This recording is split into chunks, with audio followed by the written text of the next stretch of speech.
What's up, everybody? It's a big weekend of racing. Supercross made up the race in Oakland. I thought that was, the most solid race we saw all weekend just because the stupidity that was involved in so much at Daytona. In every single one of those races at their end, there was just some level of the fuck are you guys doing involved in all of it. And I apologize, but I have to let some of this profanity out because it's not very authentic sounding when I don't. But every single race, there was something. Hurt my head. Seemed piss off quite a few people, whether we're talking the Arkham Menards, Craftsman Truck Series, Xfinity Series, or Cup Series. There was just egregious levels of stupid in all of them. If you didn't check it out, did a bonus episode on the Truck Series and a short. It's on YouTube. Did a TikTok thing too for the Xfinity Series race, and they did it at the end of the Daytona 500 as well. And it's sad that they just keep being their own worst enemies, and they don't learn, they don't adapt, they don't do anything to try to make any of it better. They actually just keep getting worse, which is the terrifying part of it all. Is anyone that watched NASCAR last couple of years, what on Fox especially, that like how could they get any worse? And then they do. It takes great talent to be able to do that, by the way. I'm not, taking that away from them, but come on now. You got to do better than that. But thank God for Supercross in Oakland. They made up for it. The races were quick, good. There was no one was running anyone over. It wasn't any kind of massive, idiocy that we normally see. I'm confused and amazed as how Chase Sexton wrecked the way he did in the lead. I mean, that was just the damnedest thing. Thankfully, he was okay and he continued. But minus that, people make mistakes all the time in Supercross. It's not new. People slip, people go down.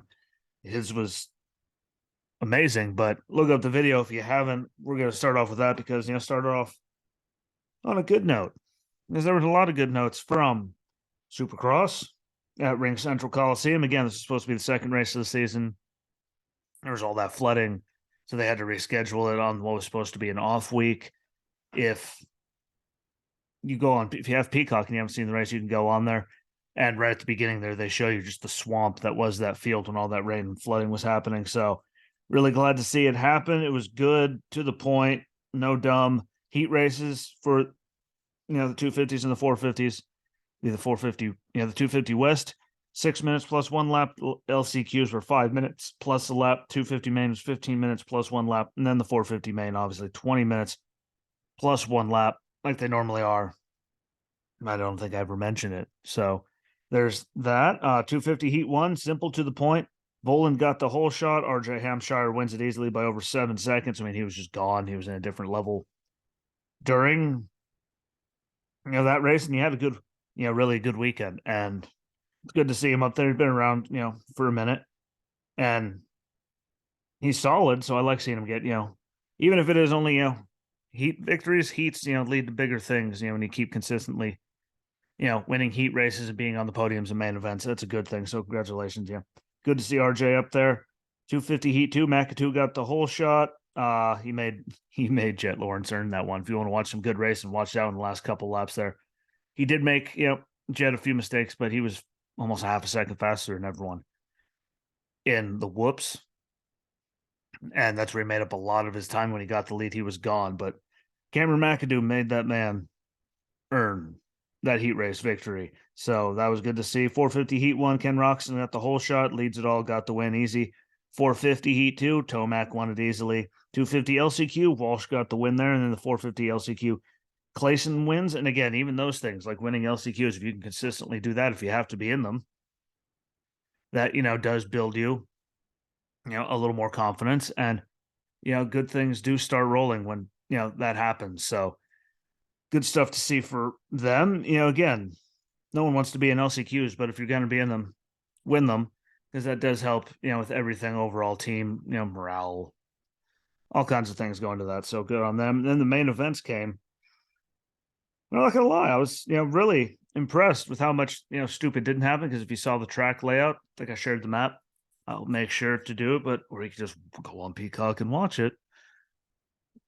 For how tight a lot of those corners were, I was really actually impressed at how much chaos, there wasn't, because there was very good chance that chaos could have happened, and they held on. But 250 main event, RJ Hampshire got the whole shot again. Sadly, wrecked out of the lead.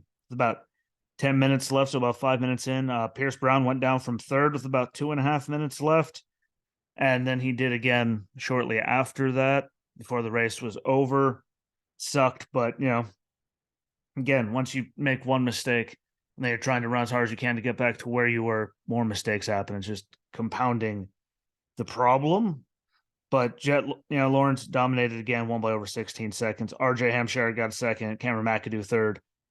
Yeah, those are the names you mentioned the whole time. So, Jet Lawrence won his heat. McAdoo had the whole shot, and RJ Hampshire easily won his heat. So to see the three of them right there, those are the guys that were fast in the heats.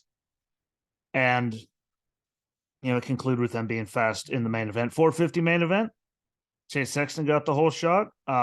Crazy wreck. Again, he came down, spun around like a 180, and then slammed into a post. If you haven't seen it, that's enough. That's worth finding that video or going on Peacock and watching it, because it blew my mind. But I had about a 5-second lead with 6 minutes left, and that opened the door for Eli Tomac. But Eli had a garbage last lap.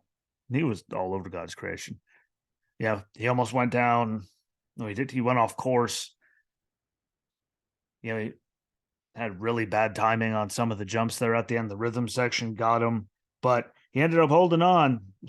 Cooper Webb was there. Cooper was on him, and I didn't think he was going to get it coming out of the last corner, but he did. He held on for the win. It was a good bounce back, even with the stupidity after the way he ran last week. So we had Eli Tomac first, Cooper Webb second, Chase Sexton rounded out the podium in third, and it was a big weekend for Eli. No one starts, their 450 career. Everyone wants to win a lot of races. Everyone wants to win championships. And there's some guys don't get any or just stay in the single digits. And this weekend we got to see the 48th career win for Eli Tomac, which is a big deal. That's a lot of wins. Everyone said 48. If you guys looked at the records and the numbers, that's big.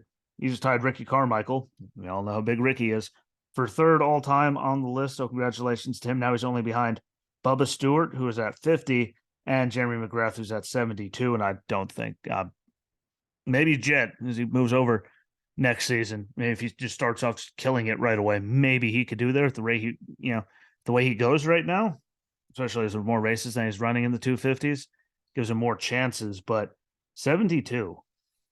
Shout out to Jeremy McGrath. That's like, we got the guy in second at 50. You're at 72. I mean, I always knew he dominated all those years, but congratulations to that. But big weekend, for Supercross. They made up the race instead of having an off week. It happens.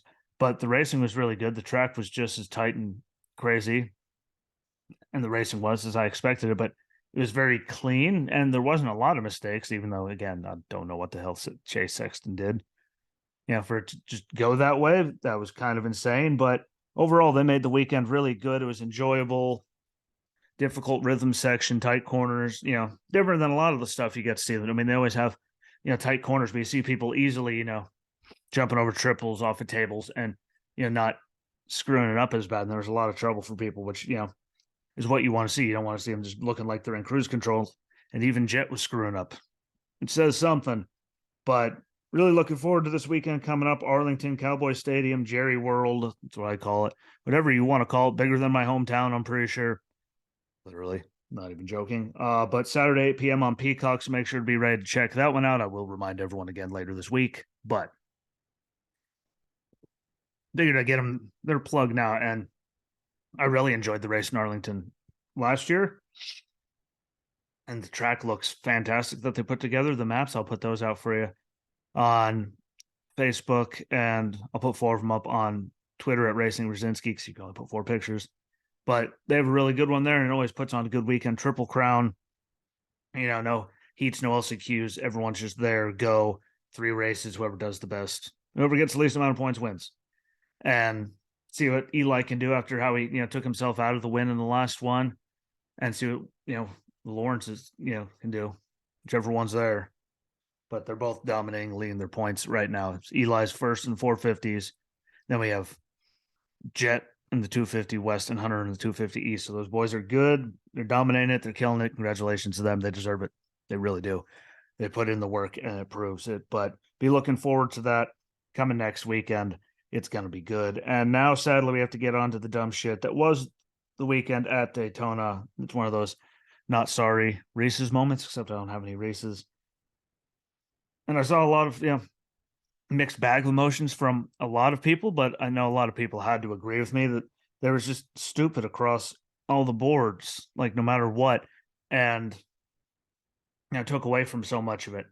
And some of the things were dumber than others, little things that I don't understand what they do. I still say Friday night was the dumbest thing that happened all weekend. Like whoever did that, to start off showing that much incompetence, you should be fired. But I'm going to go over this, race by race, day by day, and I'm going to try to get through as quick as I can because, again, I already did some shorts and, bonus episode and stuff. But can't promise it'll go quick. But on to Friday night, Craftsman Truck Series. Next Era Energy 250 was 100 laps, and the stages were 20, 20, and 60. And the most positive thing about this is, goddamn, isn't it nice for any of us that grew up like there's my age, to see Craftsman back as the title sponsor for the Truck Series again. Like, it just feels right.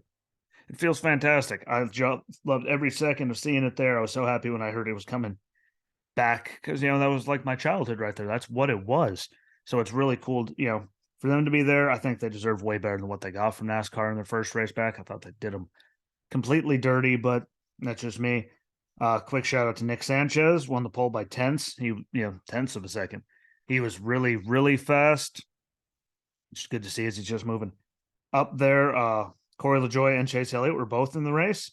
And then that's where the good stuff stopped because it was just a pile after that, man. Caution on lap 2 for rain. And like I said, person who's incompetent should be fired at this point. Like, you knew it was coming. You knew the band was going to be there. And, you could have moved other things around. It would have made the schedule tighter on days, but you could have moved stuff around to get that in when it wasn't going to rain. In my opinion, whether you get scheduled practice on TV and stuff, you could move around something and get that there. But to not even make it through 2 laps and it's raining and under caution is just pathetic. And the worst part is they said they knew it was coming. It was the only thing they were worried about all weekend. But yet there we still were. And they didn't do anything to move the time up or anything, which just proves they're just trying to get laps in. They really proved it during the damn race if you didn't watch it. Back to green on lap 11 after running under caution for 9 laps? Just running, waiting for it to stop and say the track's dry enough. Christian Eckes, stage 1 winner. Ty Majeski made a hell of a save coming to the end of that. I will give him props and credit for that. I don't know how he made it, but he made it. And we got the first caution for incident on lap 29. A bunch of people were involved in that. It'd be the 5 of Dean Thompson, the 13 of Haley Deegan, the 15 of Tanner Gray, 25 of Matt DiBenedetto, 33 of Brett Holmes, 43 of Daniel Dye, in the 84 of Clay Greenfield. He lost it on his own in the middle. He took full responsibility, for it. He was trying to get out, but he had nowhere to go, and it just went around. And we did see a few of those. Some people have that issue, but at least he owned it. Absolutely sucks, and no one likes being in the middle just because of all the air and how it moves. So, that things happen. It sucked, but went to red flag because when on lap 30, rain just started raining during that, of course. Then we get rolling on lap 31 again, didn't go green to lap 36. There's another 5 laps gone. And everyone just came out way too aggressive and stupid at the end of that. But, 36 stages, end was 40.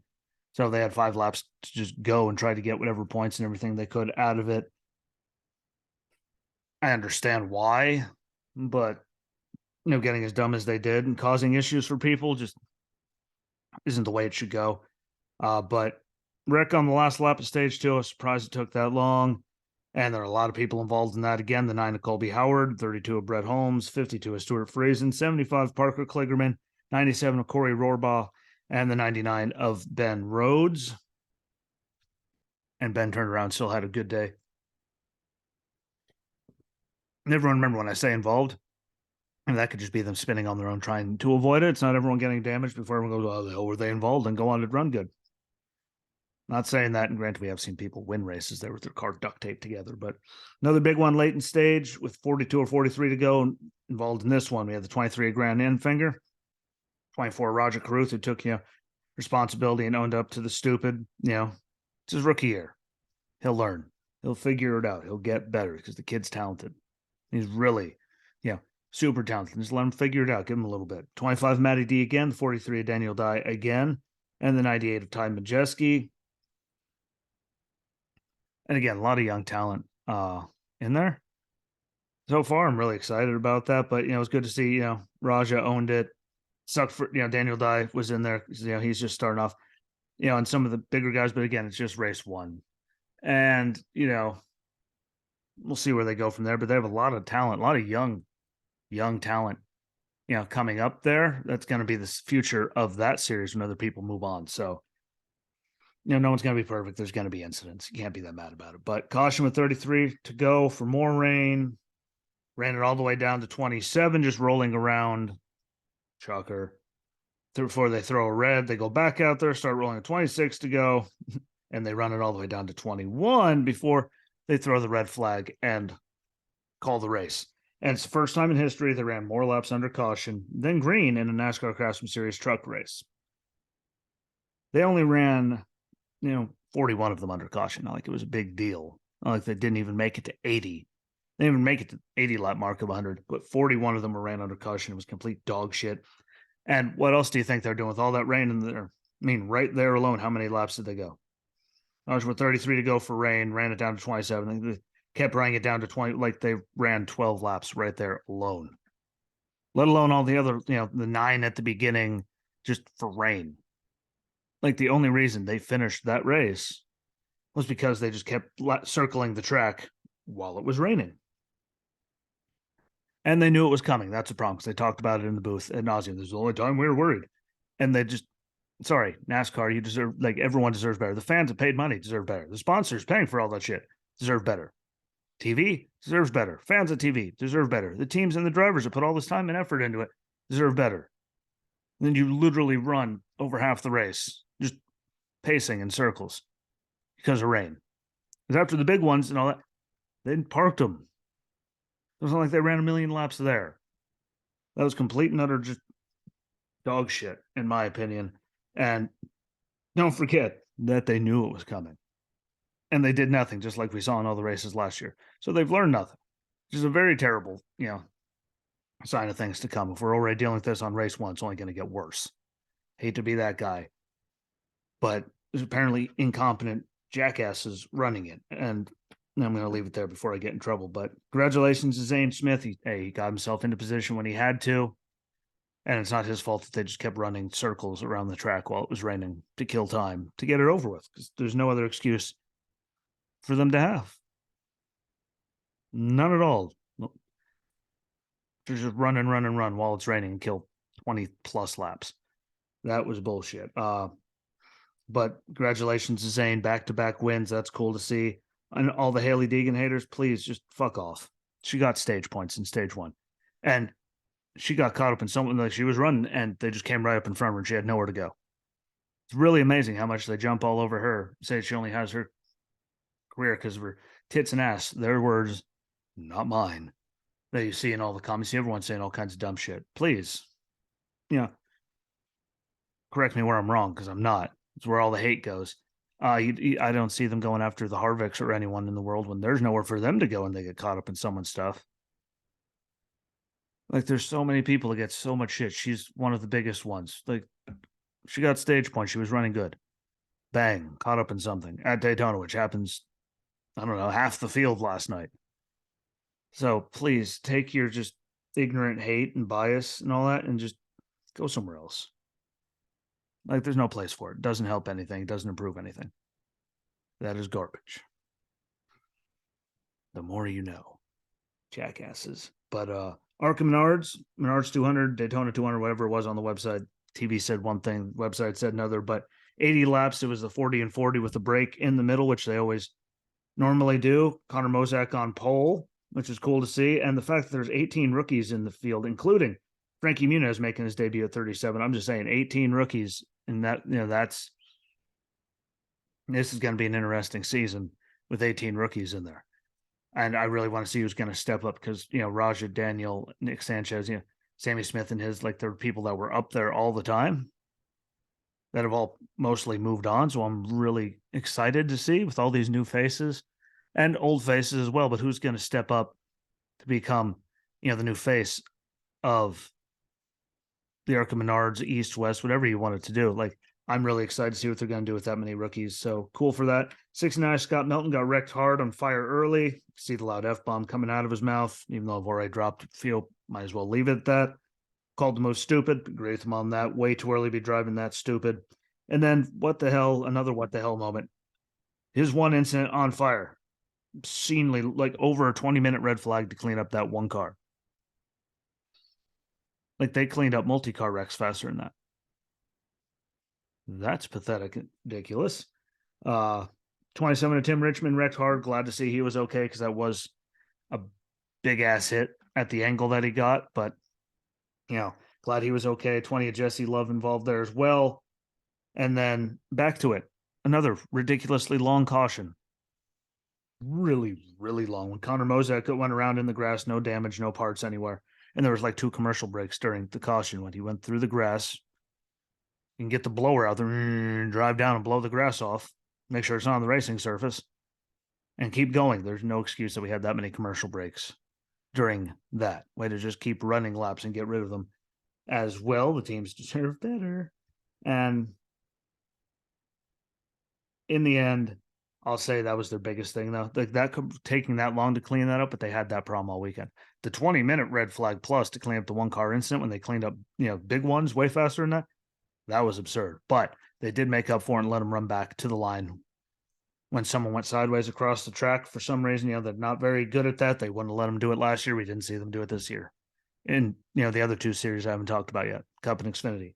So it was really good to see them do that. I don't understand why they don't in most situations, but no matter what their excuses, doesn't make really any sense in the gravity of it. But congratulations to Greg Van Alst on the win. It was a good moment to see. You could see the excitement in his face. And again, he's been gone for a while from being able to run all the time. He used to run a bunch, and to see him come back and get that win, the excitement and just pure joy, and the finally, that was really cool to see. So congratulations to him. Ran a smart race. And again, for a guy that's not there all the time running, in these races, he hasn't run, a lot since like 2012 or something. That was really cool to see. So congratulations to him. Also, Mandy Chick, she finished 5th. Amber Balkan finished 6th. Frankie Muniz got 11th. That's really cool. Natalie Decker got a 14th. And Tody Breininger got a 23rd. She ran much better than that. Kind of like the Brad Keselowski effect. She was up there, competitive most of it. And then, the finish doesn't justify how good they ran. But Arca Menard Series, next race, March 10th, Phoenix. Make sure you check it out when it's on. They have good racing. I think that one's going to, once we get out of the pack, pack racing at the plates, I'm really intrigued to see what everyone does there and how they've improved, especially with all those rookies. Like, that's going to be really good. So make sure you check that one out. Then we get to the Xfinity Series. Beef, it's What's for Dinner 300, 120 laps, stages at 30, 30, and 60. I still don't get, but Austin Hill was on the pole. He's always fast there. He proved that when he won last year. Then look at him in Atlanta. Like, he just has this plate thing down. He's really good at it. And he had a super fast car. So that was really good. Good to see him run consistently there. I mean, that kid's, he's had a lot of bad luck in a lot of places, like his teammate Sheldon Creed in their Xfinity run so far. But if all that bad luck goes away, he's got the plate thing down, and we know he can run, a bunch of other places too. So I'm excited for this year because, a lot of those people have the rookie jitters and, gone, hopefully just bad luck. There was so much bad luck for so many. Austin Hill, Sheldon Creed, no matter what, they just kept getting caught up. Not as bad as Sheldon, but good to see Austin on the pole. He had to go to the back because he had radio issue during the pace laps. I still think he should have been able to go back to the front. Find it dumb, but they did worse this weekend.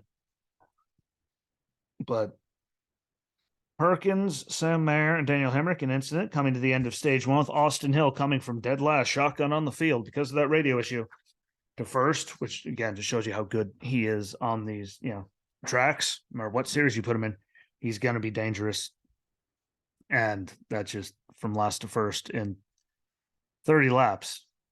Even if it is, Daytona, that's And he shoved his way through there. And everyone follows the fast horse, which made it even easier for him. Incident in stage 2, Parker Kligerman shoved the 2 of Creed into the wall. Justin Allgaier went around to avoid it.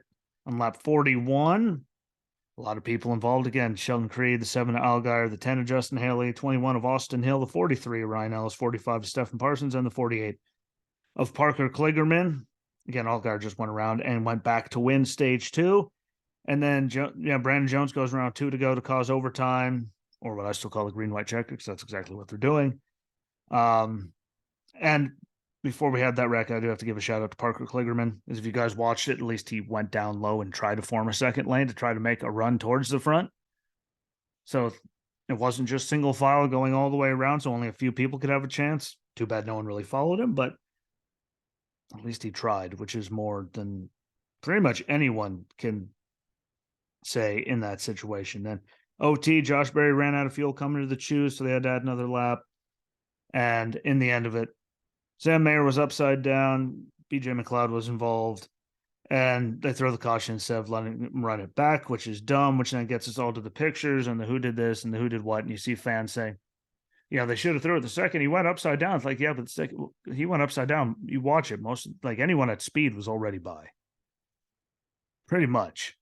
And no matter what, they were going to come back around slow as like they always do because they have brakes. So you could have let them run them back instead of getting to the stupid, like we had at Talladega in the trucks where we're sitting around for 5 minutes trying to figure out who won. Especially Talladega. I mean, they don't even have to go by the part of the track that they were wrecking on when they threw the caution. You could have let them run it back. Wouldn't have any chaos, wouldn't have any calamity, any controversy. It just would be done. They'll never do it. But, I don't like it in that situation just because they come back around slow as no matter what. And second they're by, the safety crews can, go out there and do their thing. Can't do it because it's an active track. You can technically, throw them out there, let them finish it. Like we did so many times and we used to, but Hill gets the win. He deserved it, even though there was all that time sitting around. Good to see John Hunter finish second. Parker Retzloff got a 4th. Looking for big things for him this year. And Chandler Smith got a 12. I just don't like the nonsense and the stupid, and they didn't have to do it. Just let them run it back. Used to do it. Maybe I'm crazy. I was going to say safety. They're going like that. Throwing a caution is going to slow everyone down and keep, more people in the way. Like as in cars, than just letting them shoot through there as fast as they can, let everything clear. That's my take. In positions, in situations like that. Now, tell me what you think. That's just my take on it, which gets us to the 2023 running of the Daytona 500. 200 laps. The stages were 65, 65, and 70. It was the longest Daytona 500 ever, 212 laps. And it was very non-discreet until the end, I would say, is the word to use. Alex Bowman, though, on pole again. 3rd pole at Daytona, 6 straight front row starts. Set himself a record there. Congratulations to Bowman with all the trash people talk about him all the time. Good to see him get his. Logano with the dumbass move, slamming Larson in 3 and 4 so early. I mean, that's how bad things happen. So I had to mention that because he's, won championships. He's won at Daytona. He wins plate tracks. He should know way better than to slam anyone in between 3 and 4 like that. It's just dumb move. Ty Dillon done early when he blew up on lap 28. Doesn't hurt my feelings. And then we get to another dumb thing. Okay, Riley Herbst goes around trying to enter pit road. Saves it, eats some grass, I believe, misses the box for, the commitment cone, and they get him for a pit road violation. Like, I get it, but the man spun out and saved it. During green flag stops, what did that accomplish, like throwing that? It's not like he purposely tried to miss the damn thing. He wrecked and saved it and saved everyone a caution or anything else. I thought it was just dumb as hell. But it's NASCAR, so what do you expect? Denny bump drafted Truex so hard, got into Bubba and caused him to wreck. Went into the wall, bent a rear toe link, but continued on the rest of the race. So that was a good sign. No matter what you feel about him, at least, he hit the wall, it bent, but it didn't break, and they were breaking left, right, and differently from lesser hits than that last year. Maybe it was just dumb luck, but that was good to see. Brad Keselowski won stage one, dominated the whole day until he didn't. Him and Buescher were right there in it the whole time. And they look much better this year already. So that was good to see because I like, always love Roush. I remember he had the super team. He had 5 cars back in the day. And it was, hard to watch him fall to where he did. But hopefully this keeps getting better. Kyle Busch hit with a speeding penalty under green flag pit stops in stage 2. And they go to side by side coverage. A big one happens. They stay in side by side coverage. They don't care. They don't come back to it to tell us anything. Congratulations on, being a pile of shit on that one. Like they didn't have enough commercials already as it was. They could have lost 2 minutes of that. But Kevin Harvick involved, 5 of Kyle Larson, the 9 of Chase Elliott, 12 of Ryan Blaney, 19 of Truex, 43 of Eric Jones, 45 of Reddick, and 99 of Suarez, all involved in it. Again, we didn't really get to see anything because they thought staying commercial was more important. Chastain won stage 2. And then a big one happened again. I have a really dumb move. I believe it was AJ with 19 to go during green flag pit stops. And then again, Harvick's involved, 14 to Briscoe, 19 to Truex, 34 McDowell, Ryan Preece in the 41, Ty Gibbs in the 54, and the 84 Jimmy Johnson, all involved in some way. And by the way, Jimmy had a hell of a run too until he didn't. So I got to say, can't forget that. Suarez went around with 2 to go with Rowdy up front with his teammate Austin Dillon right behind him. They set it up. It was perfect until it happened, but there were pieces of tire and all kinds of stuff. They had to let that one. They had to throw it, but got to OT. And then, as I kept saying, if you follow me on Twitter on Racing Rosinski, it's not going to last. It's not going to last. No way in hell is it going to last. And it didn't. And big one right out the gate. It'll be a long list, so give me a second. The 1 of Ross Chastain, the 2 of Austin Cindric, the 3 of Austin Dillon, who said he's going to get wrecked. He did say that before the first OT started. Well, I'm just going to get wrecked. He did. So 6 of Brad Keselowski, which ruined a really good day, and that did suck because he was killing it. Denny Hamlin, the 11, Riley Herbst in the 15, the 21 of Harrison Burton, 24 of William Byron, 31 of Justin Haley, 36 of Zane Smith, 38 of Todd Gilliland, Noah Gragson in the 42 with the Wendy's scheme. I do love me some Wendy's.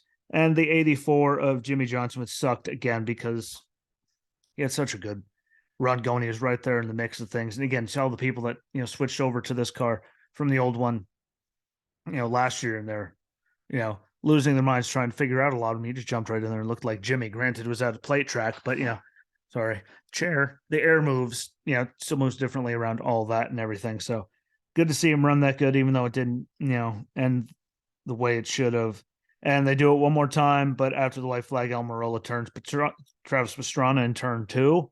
And I still think they should have let him run this one back. But being there 1 and 2 and all that, I actually, I understand why. I think they could have let him, run a little farther than they did. Granted, they all went through there slow as could be, getting by the cars on the back straightaway and everyone that, wrecked there. So they can go through then and be slowed down. They can finish the race and do it. Just a small little thing. But again, people were across the track this time. I do get part of it, but Pastrana got in 11th. What would have been, better for one for that wreck. Connor Daly 29th, Jimmy 31st, but was right there in the, in the mix until bad things happened, just like Brad back in the 20s. Like there was a lot of good showings. And I was happy to see Brad and them doing, good. Brad and Chris after not making, the Clash at the Coliseum, not qualifying for that and getting to do that, either of them. So good to see that. Hopefully they do better this year. They looked good last year. Buescher got a win, and who knows what would happen to Brad if he didn't get caught up and all that, but really good stuff.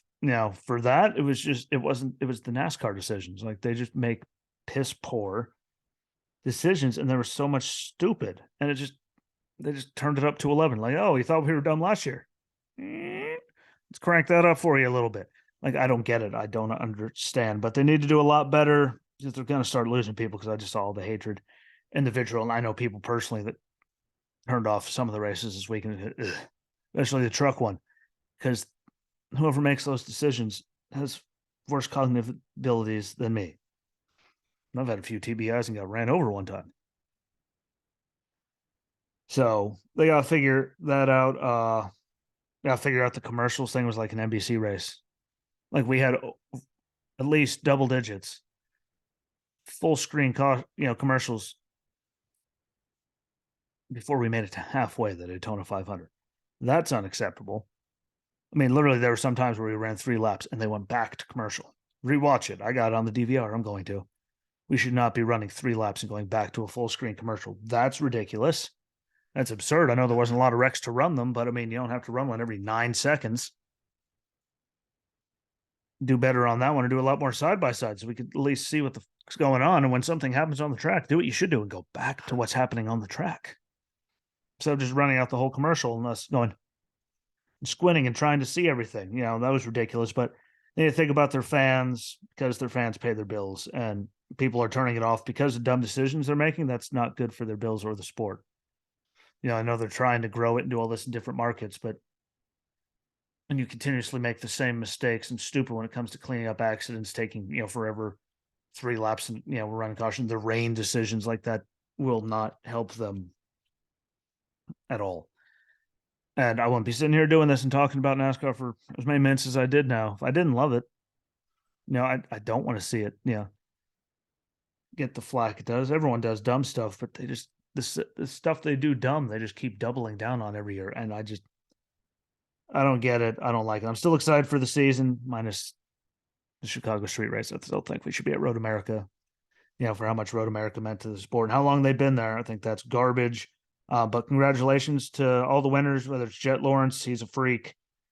Eli Tomac got it done, even though he almost lost it. Zane Smith going back-to-back in the trucks. Austin Hill going back-to-back in the Xfinity. Sorry, Cindric, close but no cigar. But he was there again. Stupid. There's nothing you can do about all that. And congratulations to Ricky Stenhouse for getting that one. That was really, really cool to see him get that done, because we all know we make jokes. Everyone calls him Recky, but it was really cool to see him get out there and have that moment. And I'm going to need a push. Well, don't worry, I can't burn out. I don't have any gas. Well, at least I don't have to worry about that at the Hall of Fame when they put the car on display. But thank you for watching. NASCAR, please do better. Please. Supercross in Arlington. We got NASCAR in Fontana, coming up. So I appreciate all of you, YouTube, Apple and Google Podcasts, Spotify. Don't forget to share it. It helps me out more than you ever know. And until next time, deuces, peace. I'm out.